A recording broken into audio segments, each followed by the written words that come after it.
안녕하십니까. 오늘 사회를 맡은 언론노조 사무처장 윤성구입니다. 오늘 이 자리에 함께해 주신 언론노조 본부 지부장님, 그리고 현업단체 대표님들과 관계자분들, 그리고 취재를 위해 함께해 주시는 기자님들께 감사드립니다. 지금 국회에서 추진되고 있는 언론중재법 개정은 매우 빠른 속도로 진행되고 있습니다. 그러나 우려되는 부분이 있습니다. 시민 피해 구제에 대한 구체적인 방안, 또 권력자에 대한 감시 약화 등 언론의 위축과 국민의 알 권리에 중대한 영향을 끼칠 수 있는 사안에 대해 충분한 수기 없이 속도전으로 처리하는 것에 대한 우려가 있습니다. 그래서 언론노조와 현업단체는 언론중재법 개정을 통해 언론에 의한 시민들의 피해 구제를 강화해야 한다는 취지에는 공감하나 그 과정은 충분히 열린 토론과 사회적 합의를 통해 이루어진다고 생각합니다. 오늘 기자회견을 통해 우리는 그 우려와 요구를 밝히도록 하겠습니다. 감사합니다. 오늘 참석자부터 먼저 소개해 드리겠습니다. 박종현 한국기자협회장님과 김봉철 한국기자협회 부회장님 참석해 주셨습니다. 그리고 다음 박성호 방송기자연합회장님 참석해 주셨습니다. 예, 그리고 이호찬 전국언론노동조합 위원장님 참석하셨습니다. 그리고 언론노조 지본부장님들 오셨는데 제가 약간 빠르게 소개하도록 하겠습니다. 박상현 KBS 본부장님, 전성관 MBC 본부장님, 조기호 SBS 본부장님, 장상원 CBS 지부장님, 김태중 시청자 미디어재단 지부장님, 민성빈 MBC 본부 수석님, 배상원 MBC 플러스 지부장님, 김소리 스카이라이프 지부장님, 양승관 코바코 지부장님, 최희송 아리랑 국제방송 지부장님, 정현욱 연합뉴스TV 지부장님, 김광원 뉴시스 지부장님 모두 참석해 계십니다. 그러면은 일단은 기자분들 오셨으니까 구호를 외치고 발언 듣도록 하겠습니다. 뒤에만 반복해 주시면 됩니다. 시민을 위한 언중법 개정 찬성한다. 권력자는 제외하라. 제외하라. 밀어붙이식 속도전 중단하고 신중하게 검토하라. 권력 감시 약화시키는 언중법 개정 반대한다. 권력자는 제외하라. 네, 그럼 발언을 청해 듣도록 하겠습니다. 박종현 한국기자협회장님 발언부터 청해 듣겠습니다.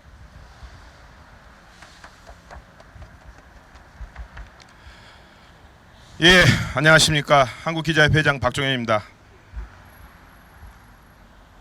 사회자가 말씀하신 것처럼 더불어민주당이 언론특위를 중심으로 언론중재법을 속도전 형식으로 밀어붙이고 있습니다.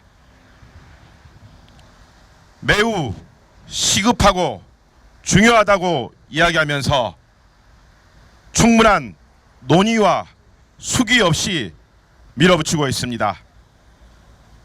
지난 1일 간단한 세미나를 하더니 오늘 오전 보도자료를 뿌리고 오늘 오후 설명회를 할 모양입니다. 채 며칠이 되지 않습니다. 추석 전까지 본회의에 통과시키겠다. 이달 25일까지 본회의에 이 법안을 통과시키겠다는 언서를 내뱉은 이후 강하게 밀어붙이고 있습니다. 이 과정에서 언론계와 시민단체, 전문가들과의 충분한 수기는 없습니다. 아주 잘못된 행보입니다. 내용을 찬찬히 들여볼 법안 상세 내용도 공개하지 못하고 있습니다. 거칠게 들여다보니 이건 언론중재법이 아니라 언론징벌법, 언론어가법, 취재봉쇄법으로 전이될 수 있는 아주 좋지 않는 사안입니다. 막아야 합니다. 중지돼야 합니다. 사회자가 말씀하신 것처럼 시민 피해 구제는 저희들 원전히 100% 동의합니다. 하지만 권력자, 정치 권력, 대자본 이들에 대한 감시 기능을 약화시켜서야 되겠습니까? 불가능합니다. 밀어붙이고 있는 행보 찬찬히 들여다보면 정치인들이 본인들을 위해서 하는 일처리고 접근법이라고밖에 볼 수 없습니다. 잘못된 것입니다. 정말 잘못된 것입니다. 우리는 지난해 12월 불법 비상경매 이후 그 어두운 터널을 시민사회와 함께 헤쳐나왔습니다. 그런데 9개월이 지난 지금 어쩌면 더 도약해야 되는, 복원시켜야 되는 단계를 건너뛰고 잘못된 길을 가고 있습니다. 지금은 새롭게 집권 여당이 된 더불어민주당의 시간이 아닙니다. 함께 어둠을 헤쳐온 시민들의 시간이고 국민들의 시간입니다. 전체 국민 유권자들의 3%도 안 되는 비중이 언론중재법 개정에 대해서 찬성 의견을 보였습니다. 97%, 98%는 이건 지금 현안이 아니다. 지금 당장 급한 건 따로 있다. 이런 말씀들 하고 계십니다. 하지만 더불어민주당, 특히 언론특위는, 새로운 지도부는 이 사안을 휘몰아치고 있습니다. 수괴의 과정이 필요합니다. 찬찬히 접근하십시오. 이후 어떤 저항이 있을지 모릅니다. 더 자세한 말씀들은 다른 협회 단체장님들 말씀을 듣는 것으로 대신하겠습니다. 고맙습니다.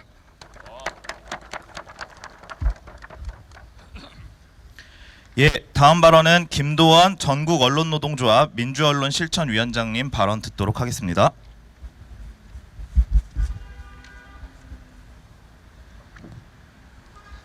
네, 안녕하십니까. 언론노조 민실위원장 김도원입니다. 전에도 밝혔지만 언론노조는 언론의 잘못된 보도로 피해를 입은 시민을 구제한다, 이 개정 취지에 적극적으로 동감합니다. 다만 언론 탄압에 악용될 가능성을 진지하게 고민해 주실 것을 강조합니다. 내란 정권 때 언론에 대한 징벌적 배상제가 있었다면 어땠을까요? 바이든 날리면 보도가 표적이 돼서 MBC는 아마도 억대의 배상금을 물게 됐을 겁니다. 이건 견강부회가 아닙니다.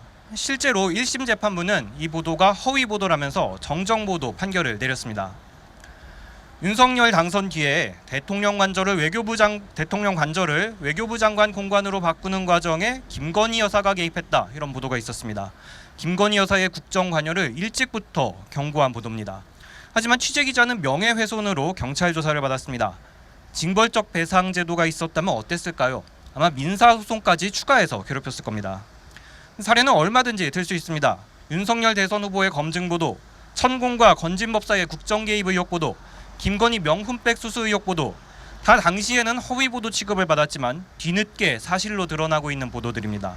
징벌적 배상이 있었다면 이런 의혹 보도는 크게 위축됐을 겁니다. 또 정치 권력뿐 아니라 거대 기업도 커다란 위협입니다. 쿠팡이 기자들을 포함한 채용 블랙리스트를 만들었다, 이런 보도가 작년에 있었는데요. 쿠팡은 취재 기자를 형사 고소했지만 악의적 보도로 매출에 타격을 입고 기업 이미지가 훼손됐다, 이런 이유로 징벌적 배상을 청구했다면 어떻게 됐을까요? 쿠팡 연 매출이 40조 원입니다. 피해액이 매출액의 0.1%다라고만 주장해도 400억 원이고요. 여기다 곱하기 3하면 1,200억 원입니다. 1,200억 원짜리 손해배상 소송, 이걸 언론사가 어떻게 감당할 수가 있겠습니까? 이런 소송에서 이겨봐야 본전입니다. 아니, 소송 대응에 허비하는 시간, 또 비용, 부담감, 이런 거를 감안하면 막대한 피해를 입는다고 볼 수 있습니다. 거기다 다른 취재를 할 시간도 빼앗기고 소송 걱정 때문에 정당한 고발 보도도 주저하거나 아예 안 하게 될 수도 있습니다. 결국 이 피해는 모두 시민이 입게 된다는 점을 꼭 기억해 주시면 좋겠습니다. 다시 한번 말씀드리지만 무조건 반대가 아닙니다. 악용을 막으면서 평범한 시민의 권리를 보호할 수 있는 방안을 만들자는 겁니다. 속도전을 멈추고 진지하게 합리적인 대안을 논의하는 장을 마련해 줄 것을 촉구합니다. 네, 감사합니다.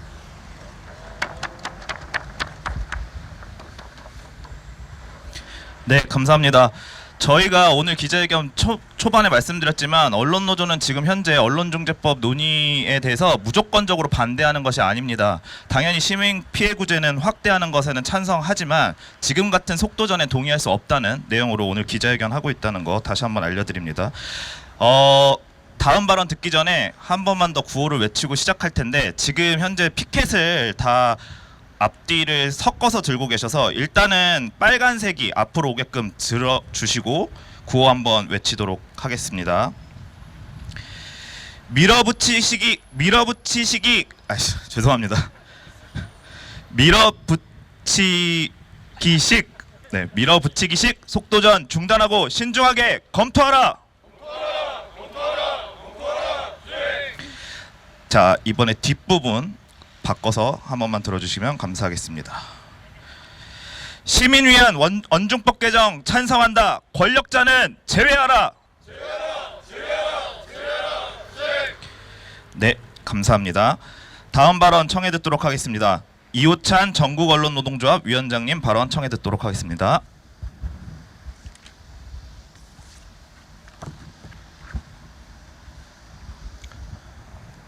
네, 안녕하십니까. 언론노조 위원장 이호찬입니다. 방송 3법 개정을 위해서 시민들이 힘을 모아달라고 광장에서 많은 이야기를 했습니다. 그때도 말씀드렸습니다. 언론의 정치적 독립 실현과 함께 저희 스스로 언론 내부를 돌아보고 언론에 대한 시민들의 불신을 극복하겠다. 언론의 사회적 책임을 강화하겠다 말씀드렸습니다. 언론노조는 언론중재법 개정에 찬성합니다.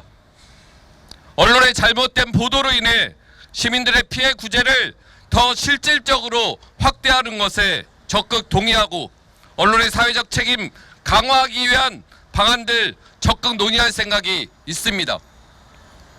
그러나 언론중재법 개정으로 인해서 정치 권력에 대한 자본 권력에 대한 언론의 감시가 결코 약화되어선 안 됩니다. 언론중재법 개정은 권력자가 아닌 시민들을 위한 것이어야 합니다. 지난 2021년 언론중재법 개정이 사회적 논란이 됐습니다. 언론 자유가 위축될 것이란, 권력 감시가 약화될 것이란 우려의 법 개정은 중단됐습니다. 그때도 정치인과 공직자, 대기업 주요 주주, 임원 등은 제외됐습니다. 공익 침해 행위에 대한 언론 보도, 청탁금지법 관련 언론 보도 등도 제외됐습니다. 그런데 오늘 오전 민주당 언론개혁특위가 낸 보도자료를 보면 이런 예외 조항들이 모두 사라졌습니다. 정치인, 공직자, 대기업에 대한 허위 조작 보도도 존재하는 것 아니냐, 이에 대한 징벌적 손배도 필요하다, 이렇게 주장합니다. 하지만 권력자들은 아시는 것처럼 이미 현재의 제도로도 충분하게 거액의 손해배상 청구를 하고 있고 언론에 충분한 압박을 가하고 있습니다. 윤석열 정권의 사례를 우리 모두가 알고 있지 않습니까? 이런 권력자들에게 실제 손해액의 수십 배에 달하는 배액 배상을 해야 할 긴급하고 중대한 사유가 있습니까? 대기업 삼성에, 대기업 현대에 징벌적 손해배상을 주어서 우리가 얻어낼 것이 무엇이란 말입니까? 그로 인해 약화될 정치 권력과 자본 권력에 대한 감시는 고스란히 시민들의 피해로 이어질 것이 명약관화합니다.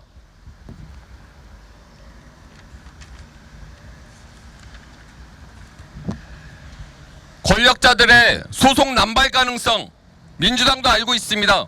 그래서 언론중재위를 의무적으로 거치게 하거나 언론중재위의 조정 결정을 무조건 수용하게 하는 방안들이 검토되고 있습니다.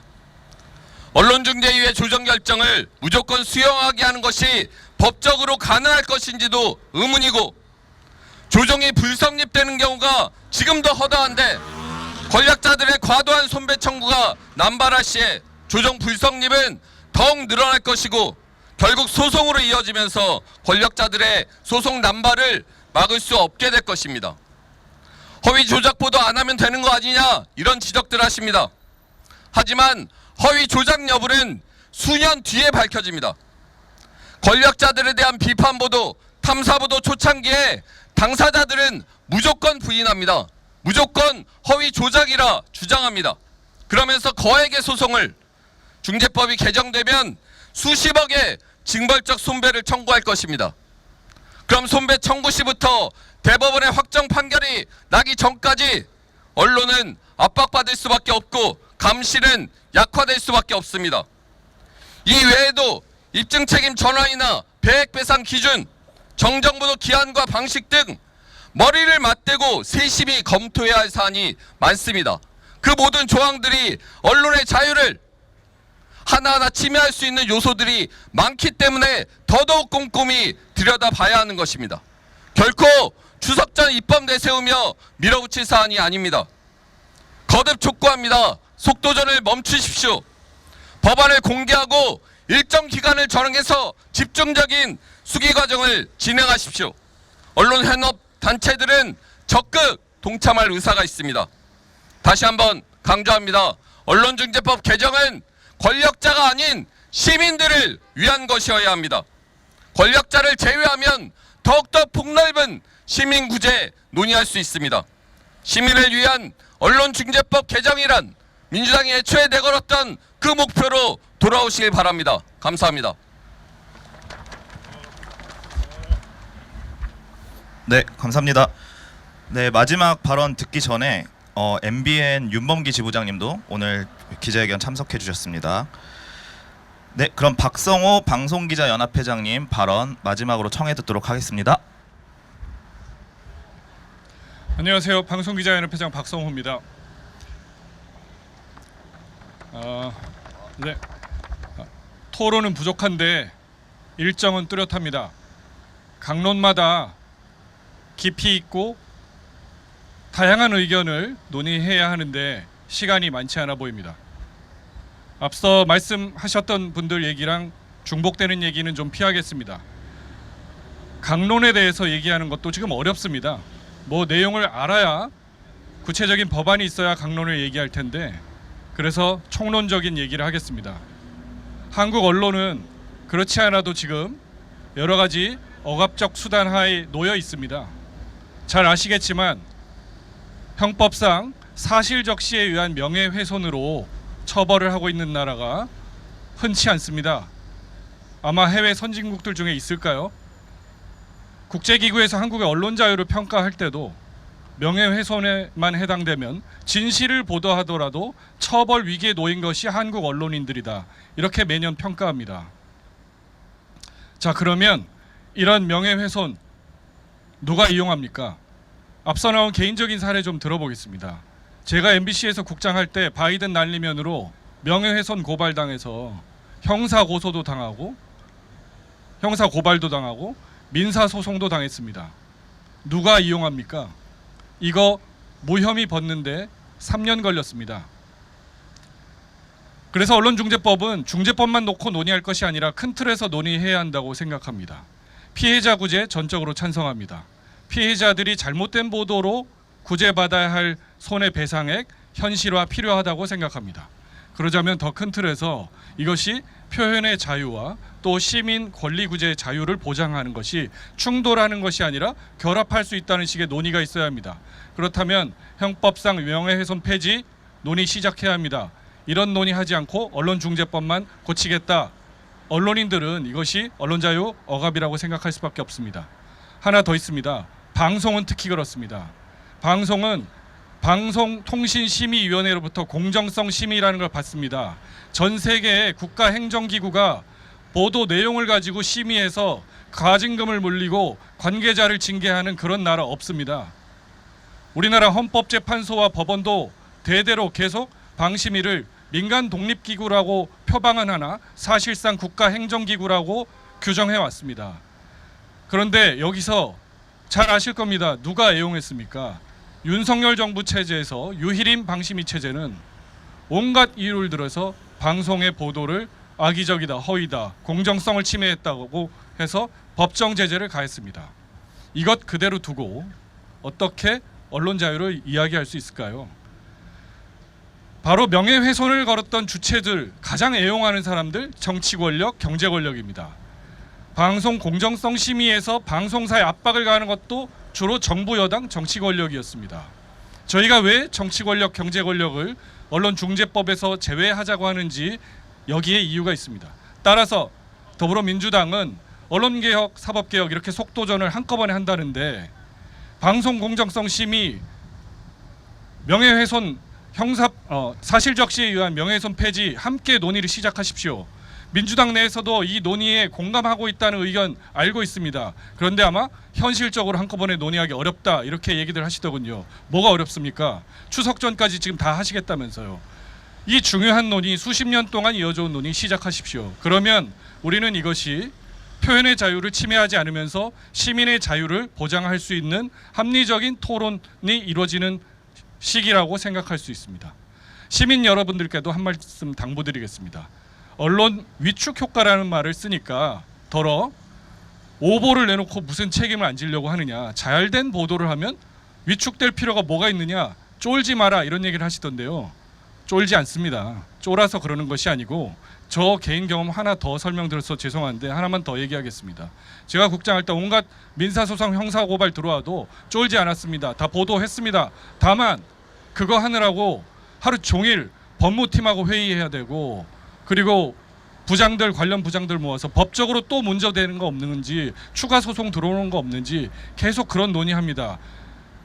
속보를 낼 때도 훨씬 더 조심합니다. 조심해야죠 물론. 그렇지만 사법적인 대응을 하는데 시간을 더 많이 씁니다. 결국 무혐의 받았습니다. 하지만 그러느라고 저는 너무 많은 손실을 입었습니다.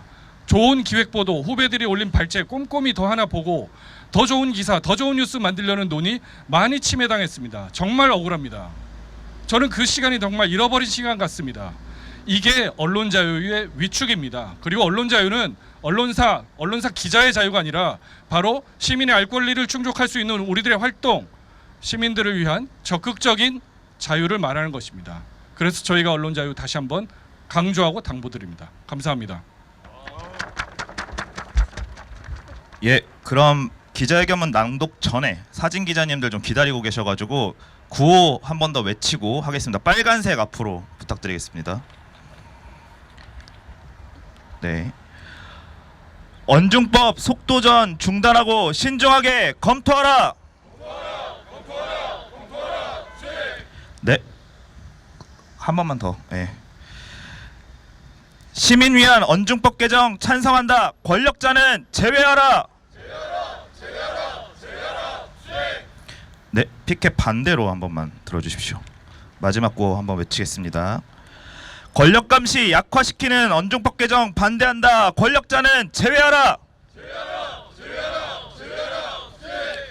네, 마지막입니다. 기자회견문 낭독은 김봉철 한국기자협회 부회장님과 언론노조 조성은 수석 부위원장님께서 도와주시겠습니다.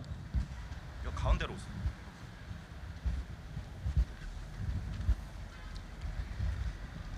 낭독하겠습니다.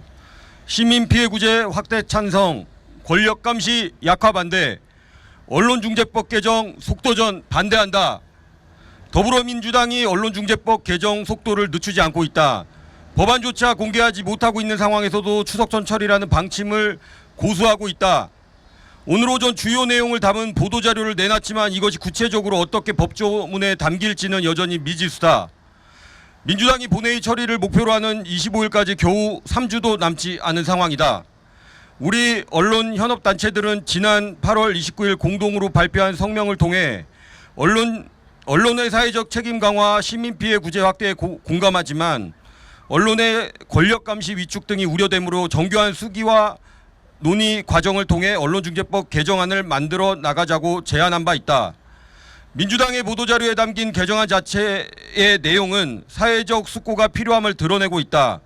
우리의 일반적 법체계와는 달리 손배액에 하한을 두는 기본 손배액 조항, 고의 중과실 추정에 따른 입증책임 전환 요건 등 하나하나가 언론의 감시 기능을 크게 약화시킬 수 있는 내용들이다. 특히 보도자료에 따르면 원칙적으로 권력자들도 언론에 대한 배액 배상을 청구할 수 있다. 남용을 막기 위한 방안이 들어있긴 하다. 하지만 권력자들이 반드시 언론중재위를 먼저 거치게 하는 방안은 위헌 논란에 휘말릴 소지가 크고 전략적 봉쇄소송 방지 규정은 기존 우리 법 체계에 없는 제도라 세밀한 논의가 필요하다. 서둘러 만들 수 있는 방안이 아니다. 지난 3일 이규현 대통령실 홍보수석은 라디오 인터뷰에서 언론중재법 개정을 두고 굉장히 신중하게 수기를 통해 폭넓게 들어야 한다고 말했다. 대기업에 대한 보도는 징벌적 배상 대상에서 제외하고 정치인 관련 보도도 조심스럽게 접근해야 한다는 의견도 밝혔다. 지금에서야 처음 법안 내용을 접한 학자, 법률가들도 속도전에 대한 우려의 목소리를 쏟아내고 있다. 모든 현업 종사자와 전문가들이 무조건 반대도 아닌 사회적 수기를 요청하는 마당에 속도전을 고수할 이유가 무엇인가? 집권여당 더불어민주당에 다시 한번 진심으로 촉구한다. 사회적 수기를 통해 시민 피해 구제를 확대하면서도 언론의 권력 감시 기능을 보호하는 합리적인 방안을 마련하기 바란다. 2025년 9월 5일 방송기자연합회, 전국언론노동조합, 한국기자협회, 한국PD연합회.